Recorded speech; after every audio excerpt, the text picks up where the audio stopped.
नमस्कार, मैं हूं विनोद कुमार शुक्ला। अड्डा पर आपका स्वागत है। आज हम चर्चा करते हैं पश्चिम बंगाल की, विशेष रूप से पश्चिम बंगाल में चुनाव से पहले की हिंसा, चुनाव के बाद की हिंसा और चुनाव से जुड़ी हुई हिंसा की। हम ऐसी बात इसलिए कर रहे हैं कि अभी पिछले हफ्ते ही चुनावी हिंसा में एक महिला की मृत्यु हुई है और ये सारी घटना तृणमूल कांग्रेस और भाजपा के लोगों के बीच में हुई है, जिसमें भाजपा कार्यकर्ता के मदर की वायलेंस के बाद मौत हो गई। कहा यह जा रहा है, आरोप इस तरह का लगाया जा रहा है कि ये जो आपसी झड़प थी उसमें जो भाजपा का कार्यकर्ता था, आक्रमण उस पर होना था, लेकिन उसको बचाने के चक्कर में उसकी मदर की डेथ हुई, इस तरह का आरोप लगाया जा रहा है। अब इससे जुड़ी हुई कई सारी घटनाएं एक के बाद नज़र आ रही हैं। जैसे उसमें प्रमुख रूप से अभी जो हुआ है कि 28 तारीख से लेकर के 28 मई से लेकर के 27 जुलाई 2024 तक कलकत्ता में धारा 144 लगा दी गई है 2 महीने तक, और उसके पीछे हिंसा की ही आशंका बताई जा रही है। हालांकि बीजेपी का ये आरोप है कि वहाँ पर प्रधानमंत्री की चूँकि 28 तारीख को रैली है, इस रैली को रोकने के लिए, उसमें अड़ंगा लगाने के लिए, उसको ना होने देने के लिए इस तरह की योजना पर काम किया गया है। इसमें महत्वपूर्ण बात यह है कि कलकत्ता में 2 महीने के लिए धारा 144 लागू करने पर कहीं कोई शोर शराबा नहीं हुआ, कुछ नहीं हुआ। और जब जम्मू और कश्मीर से धारा 370 को हटाया गया था और जब ये एक विशेष परिस्थिति थी, उस परिस्थिति में जब लॉ एंड ऑर्डर को कंट्रोल करने के लिए कुछ प्रोविज़न्स किए गए थे, तो उस पर पूरे देश में क्या इंटरनेशनल स्तर पर बवाल हुआ था। अब स्थिति क्या है, क्यों इस तरह की है, क्यों वायलेंस पश्चिम बंगाल में होता है? पश्चिम बंगाल में वायलेंस को लेकर के पुराना इतिहास है। जब वहाँ लेफ़्ट की सरकार थी तब, या कांग्रेस से लेफ़्ट आई तब, या लेफ़्ट से जब तृणमूल कांग्रेस आई तब, और तृणमूल कांग्रेस के आने के बाद जब बीजेपी का वहाँ इमर्जेंस शुरू हुआ, तो किस तरह से बीजेपी के कार्यकर्ताओं की हत्या, बीजेपी के जितने वर्कर्स हैं, यहाँ तक कि महिलाओं की, 80 साल की महिलाओं तक को रेप करने की घटनाएं सामने आई। बहुत मामले में कोर्ट को हस्तक्षेप करना पड़ा। ये सब कुछ हुआ। तो ये सारी चीज़ें लगातार घटित हो रही हैं। लेकिन ये जो बात आ रही है कि 2 महीने के लिए लगा दिया गया है धारा 144, इस तरह की चीज़ों के पीछे क्या मनोस्थिति है, ये क्यों ऐसा हो रहा है? अब इसमें बहुत सारे कारण हैं, जिन कारणों पर चर्चा करते हैं एक के बाद एक। ये जो बात है, एक तो ये है कि जो पश्चिम बंगाल में हो रहा है चुनाव को लेकर के, उसमें जो मुस्लिम मतदाता है या मुसलमान जो है, वो भी अब 2 खेमे में बटा हुआ है। एक खेमा जो लोकल मुस्लिम है, दूसरा ये जो बांग्लादेशी मुस्लिम है या जो घुसपैठिया है, जिसने नकली आधार कार्ड बनवा लिया, नकली राशन कार्ड बनवा लिया, नकली वोटर आई कार्ड बना लिया। वो 2 तरह से है। एक तो ये कि वो जो लोकल मुस्लिम कारीगर हैं या लोकल मैनुअल लेबरर्स हैं, उनके जॉब पर आक्रमण कर रहा है, उनकी नौकरियां खा रहा है।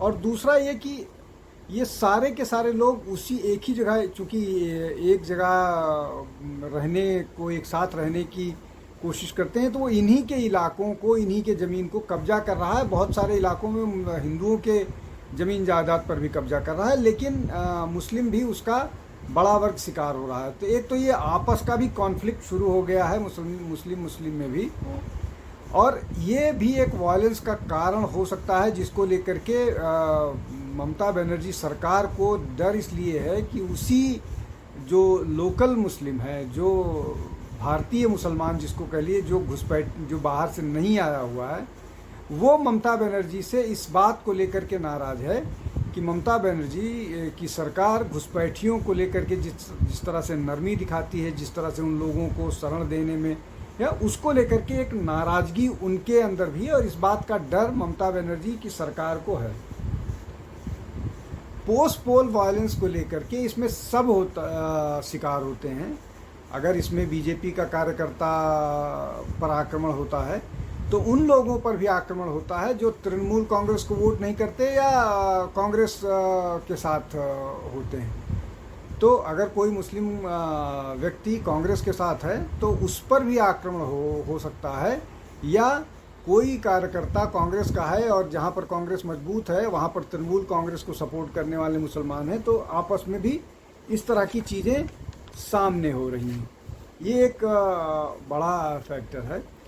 एक और महत्वपूर्ण बात यह है कि जिस तरह से पंचायत के चुनाव में बहुत सारी जगहों पर नॉमिनेशन तक नहीं होने पाया था, उसमें दबाव की राजनीति की बात भाजपा ने की थी और उस समय ज़्यादातर नेतृत्व अध्यक्ष को छोड़ करके चुनावी प्रबंधन का काम बाहर के बीजेपी के लोग, जो जिनको पश्चिम बंगाल से उस तरह उतने संबंधित नहीं थे, उनके पास था। लेकिन इस बार तृणमूल कांग्रेस से ही निकले शुभेंदु अधिकारी के पास चुनावी प्रबंधन का भी जिम्मा है। वो भी एक मजबूत कड़ी के रूप में चुनाव प्रबंधन में इससे जुड़े हुए हैं और वो बहुत मजबूती से चुनाव लड़ रहे हैं और पिछला चुनाव उन्होंने ममता बनर्जी को हराया था विधानसभा का।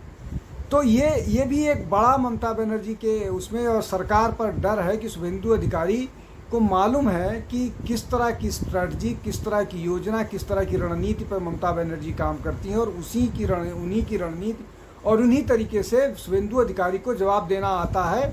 और ये जो भाजपा मजबूती के साथ वहाँ पर चुनाव लड़ रही है, ये पिछले दिनों में जब से वो लीडर ऑफ अपोजिशन विधानसभा में है और जिस तरह से बीजेपी की जिम्मेदारी वो निभा रहे हैं, उस सब का असर के रूप में नज़र आ रहा है कि वहाँ मजबूती से वो हैं और ये डर ममता बनर्जी की सरकार को नज़र आ रहा है।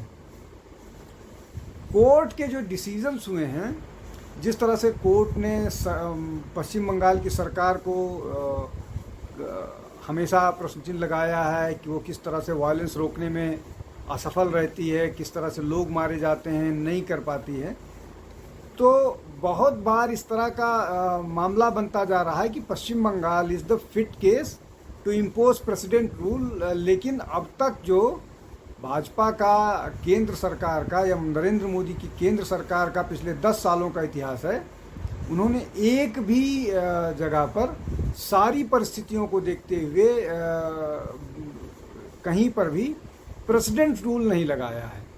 लेकिन जिस तरह से बंगाल में घटनाएं हुई हैं, इस पर केंद्र सरकार पर इस बात का लगातार दबाव बना था कि वहाँ पर राष्ट्रपति शासन लगाया जाए। तो एक डर ये भी पश्चिम बंगाल की सरकार में है कि अगर वहाँ लॉ एंड ऑर्डर और हिंसा ज़्यादा भड़की तो उनके लिए इस बात का जवाब देना मुश्किल होगा। इसलिए कि मामला कई बार इस तरह की चीज़ों को लेकर के अदालत में भी जा चुका है, तो वहाँ पर प्रेसिडेंट रूल जैसी स्थिति बन सकती है और वो शायद मुश्किल होगा।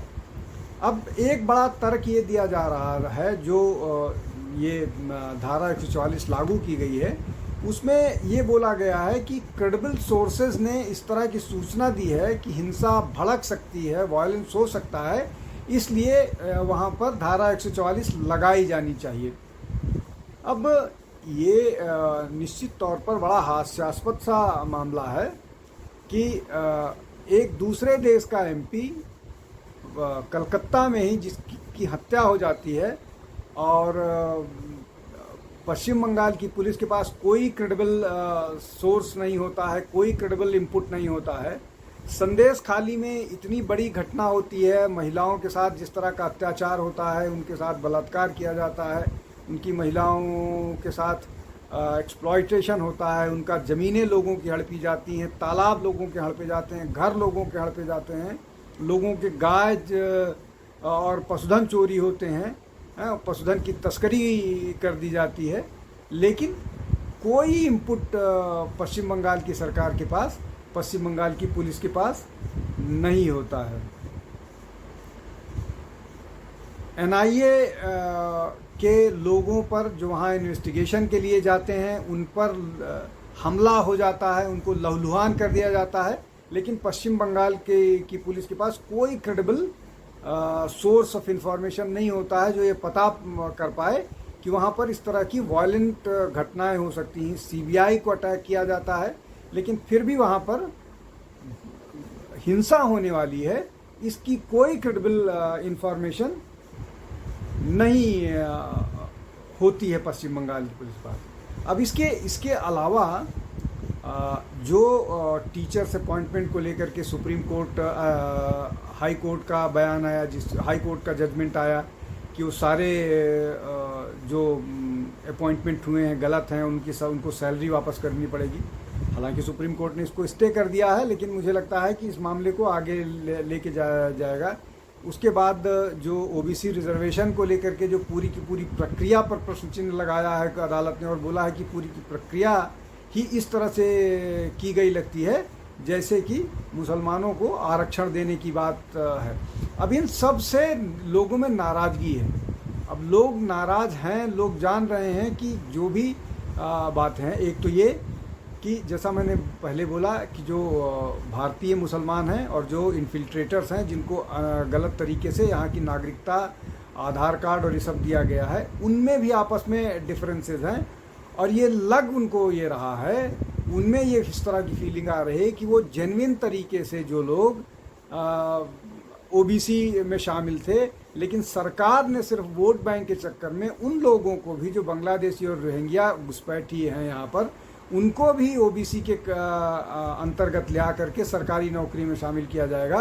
तो जो लोकल मुसलमान हैं उनका नुकसान होगा। इस बात को लेकर के सरकार के प्रति लोकल मुसलमानों में नाराज़गी है। वो निश्चित तौर पर भाजपा को शायद वोट ना करे, लेकिन वो कांग्रेस को वोट कर सकता है, और लेकिन अगर वो वोट तृणमूल कांग्रेस से उठ करके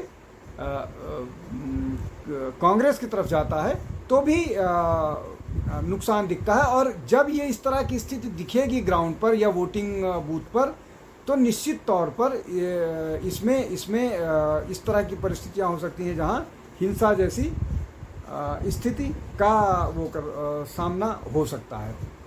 अब ये सारी की सारी जो बातें हैं, चाहे वो संदेश खाली का मामला हो या बाकी सारा मामला हो, इन सारे चीज़ों में जिस तरह से ममता बनर्जी के कुछ स्टेटमेंट भी अभी हाल फिलहाल ऐसे विवादास्पद आए, जिसको लेकर के भी मुस्लिम समुदाय में उनके प्रति नाराज़गी है। तो इस नाराज़गी को, और जो आपस में जिस तरह से वायलेंस पश्चिम बंगाल में एक चुनावी प्रक्रिया में होता ही है, उस सब को कैसे निपटें और ये निपट पाए। पहले ममता बनर्जी इन सब चीज़ों पर बहुत ज़्यादा जिस तरह से हुआ है उस पर उनका कंट्रोल नहीं दिखा है। बहुत सारी हत्याएं हुई हैं विधानसभा चुनावों के बाद, बहुत सारे बीजेपी के कार्यकर्ता मारे गए थे, यहाँ तक कि इस मामले को लेकर के कोर्ट में भी जाना पड़ा था बीजेपी को। तो इन सब को अगर आप देखिए तो जो हिंसा वाली घटनाएं हैं उसको लेकर के ममता बनर्जी इस बार शायद ज़्यादा चिंतित और परेशान हैं, इसलिए वो सारे उस तरह के कदम उठाने की कोशिश कर रहे हैं, इसलिए कि इसका नुकसान उनको चुनावी होने वाला है, चुनावी नुकसान है। हिंदू तो इस बात को लेकर के पहले से ही उनसे नाराज़ हैं कि सरकार किसी भी स्तर से उनकी मदद करने के लिए नहीं तैयार है। लेकिन अब एक मुसलमानों का बड़ा वर्ग भी ममता बनर्जी के प्रशासन को लेकर के बहुत कॉन्फिडेंट नहीं है और उन पर अपना विश्वास जता नहीं पा रहा है। ये एक बड़ी समस्या है, और ये पश्चिम बंगाल में हिंसा का एक बड़ा कारण हो सकता है। और ये जिस तरह की वहाँ चुनावी इस बार की परिस्थिति में है, जहां पर ज़्यादातर जगहों पर त्रिकोणीय मुकाबला हो रहा है। एक तरफ तृणमूल कांग्रेस है, दूसरी तरफ भाजपा है, तीसरी तरफ कांग्रेस और लेफ्ट का अलायंस है। तो उन परिस्थितियों में अगर हिंसा से नहीं निपटा गया, जिसकी संभावनाएं ज़्यादा हैं, और जैसा अभी हुआ था कि एक बीजेपी कार्यकर्ता की मदर की हत्या हो गई थी, इन सब परिस्थितियों से निपटने के लिए सरकार को जरूरी कदम उठाना पड़ेगा। नहीं जरूरी कदम उठाने पर केंद्र सरकार किसी न किसी तरह से हस्तक्षेप कर सकती है। तो ये बहुत सारे मसले हैं जिस पर